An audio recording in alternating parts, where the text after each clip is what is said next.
हमारा टॉपिक है magnetic field at a point on the axis of a circular coil carrying current. Previous video में हम लोगों ने किसके लिए निकाला था, सेंटर पर निकाला था। और इस वीडियो में हम लोग और इस टॉपिक में हम लोग किसके बारे में निकालना चाहते हैं, एक्सिस पर। ये होते हैं इसकी एक्सिस। इसकी वजह से मीन्स आपके पास एक सर्कुलर कॉइल है, इसकी वजह से पी पॉइंट पर कितना मैग्नेटिक फील्ड क्रिएट हो रहा होगा वो हम लोगों को करके बताना है, निकाल के बताना है। दिस इज का पी पॉइंट, इस पॉइंट पर निकाल के बताएं। तो आप फिगर को पहले समझ लेते हैं यहाँ पर। जैसे कि आपने एक सर्कुलर कॉइल कंसिडर करी है जिसका कि सेंटर पॉइंट कितना है ओ और रेडियस इसका कितना है ए। ओ से एक्स डिस्टेंस की दूरी पर एक पी पॉइंट रखा हुआ है। तो हम ये देखना चाहते हैं कि इस रिंग की वजह से इस पी पॉइंट पर कितना मैग्नेटिक फील्ड निकल के आएगा। उसे निकालने के लिए हम लोगों ने क्या करें, दो पोजीशन कंसिडर कर लिए, सी और डी।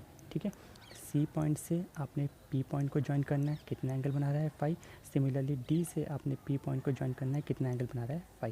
ये तो एक पोजीशन होगी। आप इमेजिन करके देखिए, अगर आप इस पॉइंट को यहाँ पर लेते और डी पॉइंट को यहाँ पर लेते तो इस फिगर का मुंह इस तरफ हो जाता। आप सी पॉइंट को यहाँ पर लेंगे, डी पॉइंट को इस तरीके से पूरी फिगर क्या कर सकती है, आप रोटेट करके देख सकते हैं। आई होप आपको समझ में आ रहा होगा मैं क्या कर। तो हमने सिर्फ एक पोजीशन यहाँ पर ली है। ठीक है, अब इसकी वजह से क्या होगा, जब इस पॉइंट की वजह से आप यहाँ पर मैग्नेटिक फील्ड निकालेंगे तो कुछ ना कुछ आएगी। और उसके बाद जो यहाँ पर आप फाई देख रहे हैं, यहाँ पर इन कंपोनेंट को आपने रिजॉल्व करना पड़ेगा, जैसा कि आपने किस में किया था, इक्वेटोरियल लाइन वाला एक्सप्रेशन में किया था जब हम लोग इलेक्ट्रिक फील्ड इंटेंसिटी निकालते थे। ठीक है, तो अभी आगे करते हैं, तब आपको मैं रिजॉल्व करके भी दिखाऊंगा कि कौन से कंपोनेंट कैंसिल होंगे और कौन से कंपोनेंट एडअप होंगे। चलिए स्टार्ट करते हैं। तो सबसे पहले according to Biot Savart law, d B की वैल्यू आपको पता है mu not upon 4 pi I dl sine theta upon r square होती है। मैंने डायरेक्ट यहाँ पर लिखा है तो वो ये समझा देता हूँ।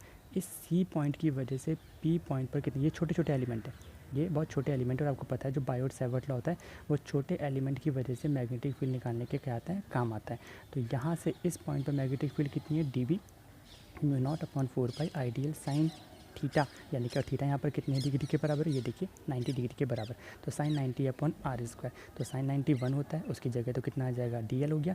और ये कहाँ से आया, ये आपको समझना पड़ेगा। आर स्क्वायर, ये आपके पास ए है, ये आपके पास एक्स है, यहाँ से यहाँ तक का डिस्टेंस जो होता है उसे आप लोग क्या लेट करते हैं, आर। ये आर होता है। अब इस आर की वैल्यू कितनी है, ए स्क्वायर प्लस एक्स स्क्वायर, ऐसे तो निकालेंगे पाइथागोरस थ्योरम लगा के। तो वो कितना आएगा, अंडर रूट ए स्क्वायर प्लस एक्स स्क्वायर, लेकिन ये तो कितना है, आर स्क्वायर। तो स्क्वायर से अंडर रूट क्या हो गया होगा, कैंसिल हो गया होगा। इससे आप लोगों ने फर्स्ट इक्वेशन मानी।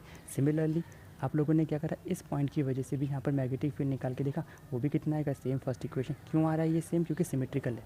सी पॉइंट और डी पॉइंट इक्वल डिस्टेंस पे दूरी पे रखे हैं, सब कुछ सेम है, तो इसके लिए भी मैग्नेटिक फील्ड कितना निकल के आएगा, सेम निकल के आएगा। इसको आपने फर्स्ट और सेकंड इक्वेशन मान लेना है।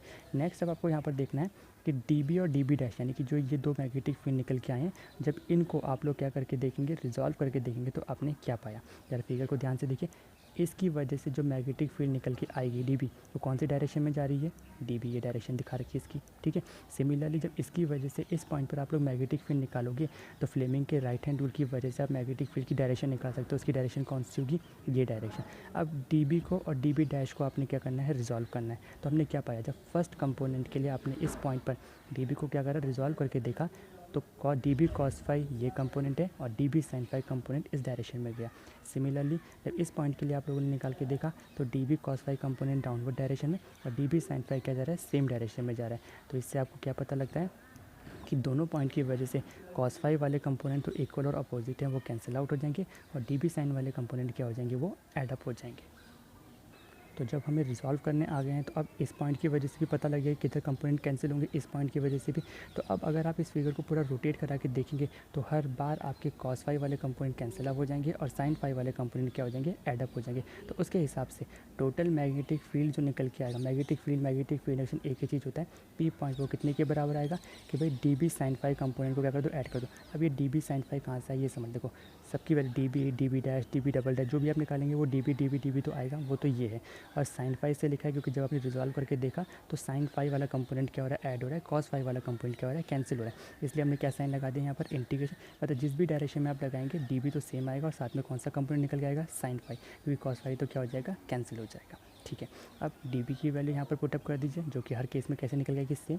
तो mu not upon 4 pi ideal upon a square plus x square, और साथ में क्या चल रहा है आपके पास, साइन फाई। ये आपके पास मैग्नेटिक फील्ड निकल के आ जाएगा। अब आपका काम है इसको क्या करना, इंटीग्रेट करना।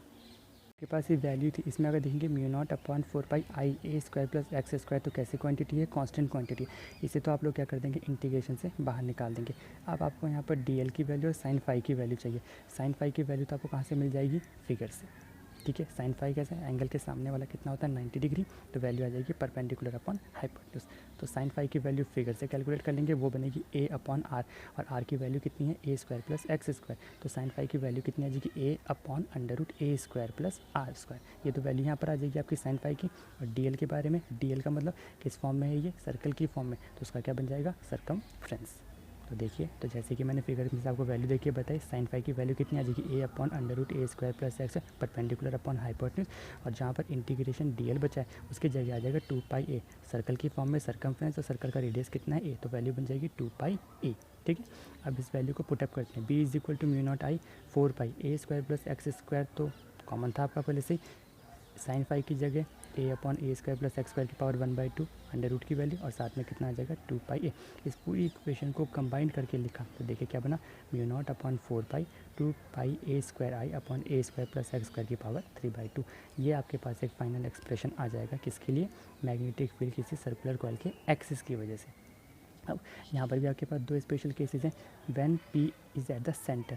P एट द सेंटर का मतलब कि आपने फिगर में देखा था कि P पॉइंट बहुत दूर था, उससे आप खिसका के कहाँ लेके आ गए, सेंटर पे, यानी कि जो x डिस्टेंस की दूरी पे रखा हुआ था, x को आपने क्या कर दिया है 0। तो x को 0 करके यहाँ पर अगर पुट करेंगे तो ये टर्म तो कितनी हो जाएगी 0, बचा a स्क्वायर की पावर 3/2। अब जब इसे सॉल्व करेंगे तो 2 से 2 कैंसिल हो जाएगा, बचेगा a क्यूब, और a स्क्वायर से a क्यूब कैंसिल हो जाएगा, तो कौन बच जाएगा वहाँ पर a। तो ये आपके पास मैग्नेटिक फील्ड निकल के आ जाएगा जब P पॉइंट कहाँ पर आ जाएगा, सेंटर पर। सिमिलरली सेकंड आपके पास है when point P lies far away from the, आप सेंटर से उस पॉइंट को खूब दूर लेके चले जाइए, तो उस केस में x बड़ा हो जाएगा as compare to a, radius के कंपैरिजन में x क्या हो जाएगा, बहुत बड़ा हो जाएगा। तो फाइनल एक्सप्रेशन से इस बार आप किसको एलिमिनेट कर देंगे, a को एलिमिनेट कर देंगे, तो बचा यहाँ पर एक्स स्क्वायर, और जब इसकी 3/2 से मल्टीप्लाई करेंगे तो 2 से 2 कैंसिल, क्या बच जाएगा एक्स क्यूब। तो आपके पास मैग्नेटिक फील्ड का फॉर्मूला आ जाएगा mu not upon 4π 2π a square upon x cube. तो ये आपके कुछ स्पेशल केसेस थे, और मैग्नेटिक फील्ड का एक्सप्रेशन था सर्कुलर कॉइल की वजह से एक्सिस पर। ओके, तो हम लोग दो एक्सप्रेशन कर चुके हैं, सेंटर पर भी हम लोग निकाल चुके हैं मैग्नेटिक फील्ड, और सर्कुलर कॉइल के एक्सिस पर भी निकाल चुके हैं। अब देखिए उस पर बेस क्वेश्चन कैसा आता है। आपके पास एक इलेक्ट्रिक करंट फ्लो कर रहा है किसी सर्कुलर कॉइल में जिसका कि रेडियस कितना है a है। अब क्वेश्चन ये है कि कितने डिस्टेंस की दूरी पर सेंटर से on the axis of the coil, कितने डिस्टेंस की दूरी पर मैग्नेटिक फील्ड कितनी हो जाएगी, 1/8 of its value eight the centre. आपके पास एक इलेक्ट्रिक करंट है फ्लो कर रहा है किसी सर्कुलर कॉइल में से जिसका कि रेडियस कितना है a, तो आपको क्वेश्चन में ये करके बताना है कि कितने डिस्टेंस की दूरी पर उसकी मैग्नेटिक फील्ड 1/8 हो जाएगी to its value of at the centre. ये आपको निकाल के बताना है, मतलब कितनी सेंटर पर होगी, कितनी एक्सिस से पहले ये करना है, और सेंटर का कितना हो जाए 1/8 हो जाए, वो आपको पॉइंट क्या करके बताना है, ढूंढ के बताना है कितने डिस्टेंस की दूरी पर होगा।